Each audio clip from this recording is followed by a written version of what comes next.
Okay.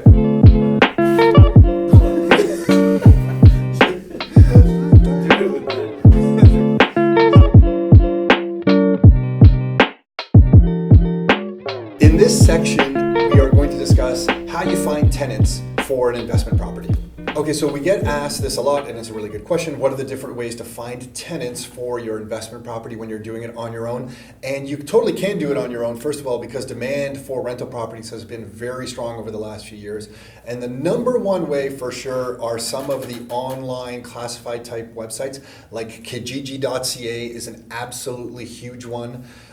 You can also just put signs in the area. It amazes us. Both Nick and I have seen investors sometimes struggle to find tenants, and they will finally go out and put a sign on their lawn, and a tenant will knock on the door. And this would be after like 2 months of trying to find a tenant. And the tenant will say something like, "I cannot believe this property is available for rent. I've been driving through this neighborhood for like 2 months looking for properties and I didn't know it was available." So don't just go with online activities. You want to marry online stuff like Kijiji.ca and any other. The yard sign's huge. Yeah. Don't be cheap. Yeah. It's like $75 or whatever a sign And costs. directional signs just too, though. Put the sign up. Yeah. I don't. We haven't. Yes, some investors. It just depends if have the done property, that. if the street is like You're really right. kind of secluded. You're right. But the online classifieds, and there's a number of online classifieds that you can go to. The more the better. Yeah. Just throw them on there. Majority of them are free, or they're a few bucks. Just Find put them on all. there. Yeah. And there'll be different ones specific to your area.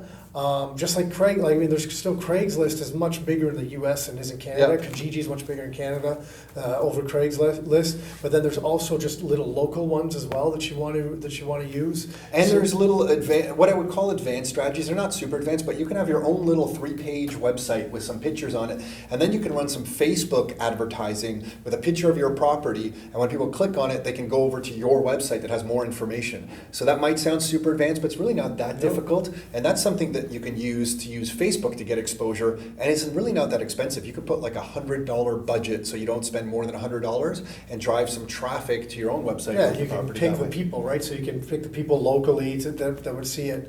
So there's all sorts of different things. But the key when you're doing it, when you are posting things online, so if you're doing it on these online classified ads, make your ad stand out a little bit. So don't talk about 3-bedroom, 2-bath. Like paint what we always try to do is paint a picture with words. So try to get people to understand what you're talking about living there. So if it's got a backyard deck, talk about the barbecues they can have with their family. Talk about just summer evenings looking at the stars. Whatever it is, you have all this real estate you can use online to describe all this stuff. It doesn't cost you anything else. So put it up there. Use good pictures. If you're going to use your phone or something, Yeah, that's don't fine. use crap pictures. Yeah, phones can take good pictures now, but make sure the lighting's proper. And if it's not, get a proper camera or hire photographers relatively cheap for that type of stuff. So make sure you put a number of pictures and good pictures up there. Don't cheap out on the pictures. Remember, if someone's going to rent this property from you, let's use just a $2,000 a month. This is for a 1-year lease. That's $24,000 commitment.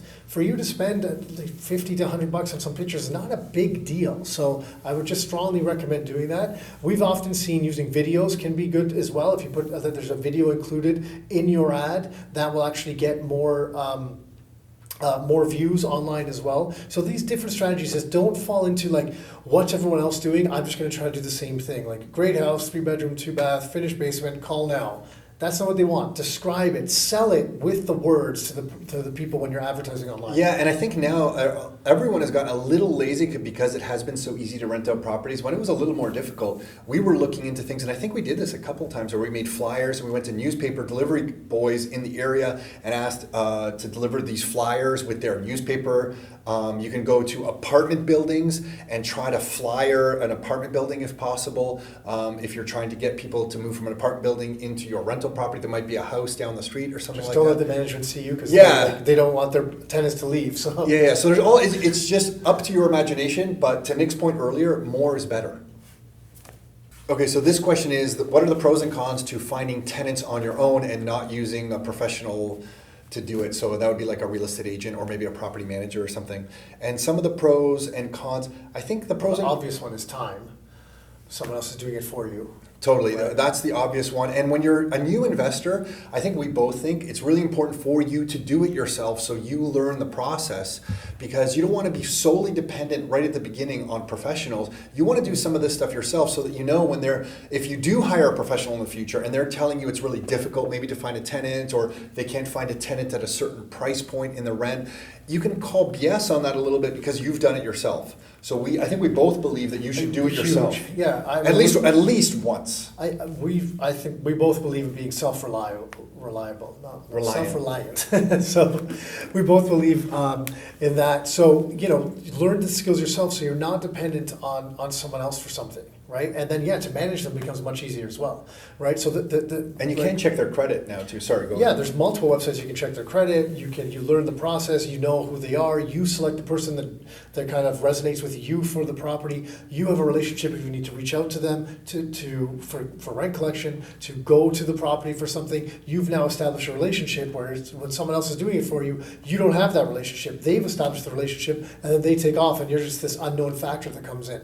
So there are things to consider, and all things being equal, I mean, it's not really a big deal to find a property. It's not typically when we're looking for a tenant ourselves, we go to the property twice a week. One time during a weeknight, one time on the weekend. Usually we do that for a few weeks, 2 or 3 weeks, and we're done. Sometimes it takes longer, sometimes it's the first showing, but on average that's kind of where it takes. But we don't go down to the property more than twice. So it's not a huge investment in time. The downside to getting someone else to do it, again, an obvious one is cost. You're gonna have to pay them to do it, so you might not want to do that. I guess I shared another one, which I didn't even mean to, but that they don't have the relationships with the person, whereas as you do, and then you just don't get to vet them the same way. You don't get that gut feeling as well. Yeah, the other people might do a great job, but you just don't know. And some people are super, super picky as to who they want in the property. So if you're one of those people, you're like, well, I just want this, these 5 things in the person. You either need to have that discussion up front, or you run the risk of not having much success in someone else filling your property for you, because you're so picky and they're not going to follow those standards. They're just a little bit over the top. Yeah, maybe. and all of us professionals, or if you're doing it yourself, we have to use, in Ontario anyway, the standard Ontario lease agreement. So it's just one standard Ontario lease agreement that you can Google up and get off the Ontario website. And a lot of people think it's difficult to check credit, but if you Google up, tenant credit check online, there's tons of services now. They'll give you their credit, employment history. They'll even have links to some of their social media profiles, which is a little creepy, but you'll get all that kind of stuff. So there's lots of great services to be able to do this yourself now. Okay, so this question is preparing the property for showing. So this would be when possible tenants are coming by. One of the key things you want to do definitely, and I can't believe more people do not do this, is you want to turn on every single light in the property, even in the closets. If there's a crawl space and there's a light down there, go down there and turn on the light. Like literally, if it's the middle of the day even, you want all the lights on. If you can, open the windows, get some fresh air in there, open all the curtains. If they're ceiling fans, have the ceiling fans going. If you go, if it's either in the middle of the summer or winter and the temperature is not going to be ideal, go a little bit early and turn on the heat, or turn it up if you've turned it down, or the air conditioning, so that people feel comfortable in the house. The whole idea is you want them to feel comfortable, and then don't follow them around either. Like let them look around, let them look around, and then you can answer any questions afterwards. Give them some freedom. You want them, again, to move slowly, feel comfortable in the house, envision themselves living there. That's the whole idea behind it. So whatever you can do to make the place feel a little bit more like home to them, that would be the types of things that you want to do, like you said about the lights and those types of things. The large majority of investment properties are going to be looked at vacant. They're going to be shown vacant. We have had some investors who have got some staging, some limited staging done, and they've had good success with that. We have one person that we've worked with for a number of years is a stager. So she's had good success staging her property. For her it's great because she's got all the furniture. There's no cost, so it's worked out very well for her to drive rents up. But we've had a number of other investors have done that as well and had some success with that. So that can be an option for you if you need to. But the vast majority of them aren't staged. The other thing would be to fix little things like, if a door handle's loose or the A closet door isn't working properly, grease it, just yeah, little. so just little thing, all those little things, just take care of those things. It's something as simple as hiring a handyman. You can hire a handyman for a whole day for a few $100s that can cover all these things, and you can get through a lot of little things in that Totally. period of time. So it just removes any potential little objections, right? All the little stuff is handled and it's done well. Yeah, and if That's it's what it this, and if it's the summer, just make sure the street appeal is there. So like if the grass hasn't Yeah. been cut the grass before you show the property. There's nothing worse pulling up to a property in the middle of summer with long grass. And that the grass might be long because if you're renting it out and you haven't been there in a week or maybe 10 days,